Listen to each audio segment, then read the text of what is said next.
Hello and welcome to the Dementia Dish with Danielle. Today's segment is on a technique called stop and go. So, what is stop and go?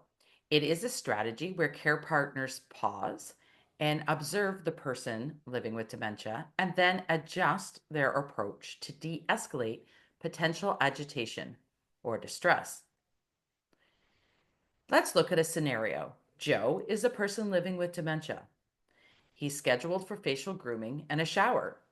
Once the facial grooming is complete, Joe becomes confused and upset over the idea of undressing and entering the shower. Joe is rubbing his palms and sitting very straight and stiff. Joe begins raising his voice and starts to ridicule his care partner. Joe then raises his arm in defense of himself as the care partner continues to try to undress him. So, in this scenario, how could we use stop and go?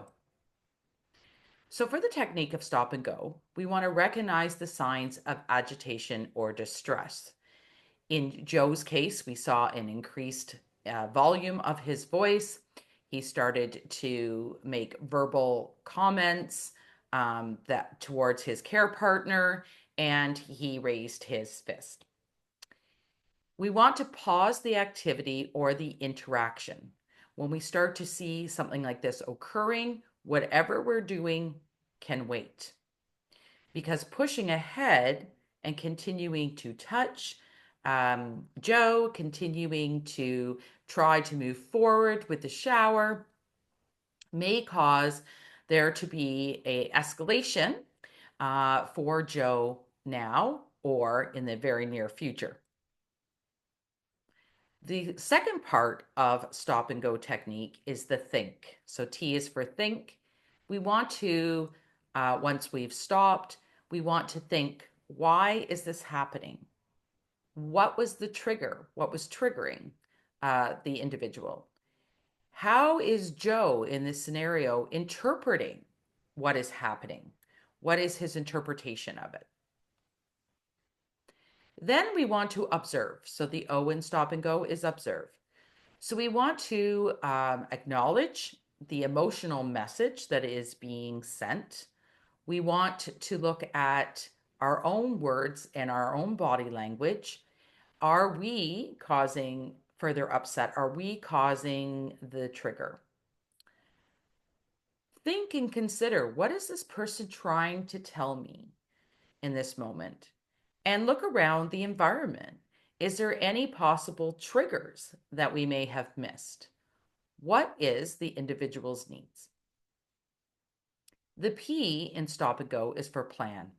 So we want to consider when to resume the care or when we want to resume the reapproach, how we're going to modify.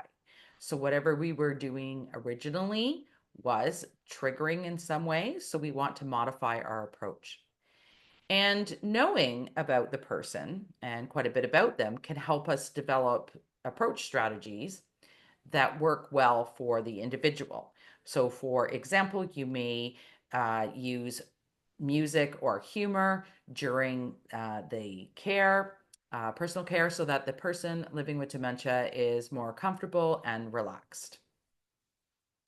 Then we want to consider what we have learned that works or doesn't work and share those strategies with other people who provide care to the person living with dementia. So, other members of the care team or to other family members that may be taking part in their care. When we don't want to use stop and go, so there are times when the technique may not be the most effective. So, if the person is calm and the person is not starting to become agitated or starting to escalate in their distress, then we don't need to use the stop and go technique. If there's an immediate threat or danger to the person living with dementia or others, then we would not want to use stop and go. And if the person is experiencing a medical emergency, then we don't want to delay calling emergency services. Meet me where I'm at. So instead of trying to force reality, care partners can try to understand the person living with dementia's perspective and address their concerns within that person's current reality.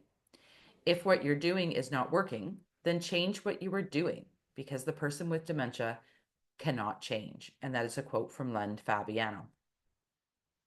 If you'd like to reach out to the Alzheimer's Society of Peel, you can contact us at Service Access, extension 307, or email us at direct.support@alzheimerpeel.com.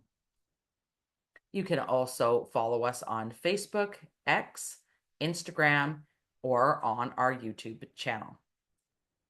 Thank you so much for joining me today's dish, and hopefully you will join us for another dish soon.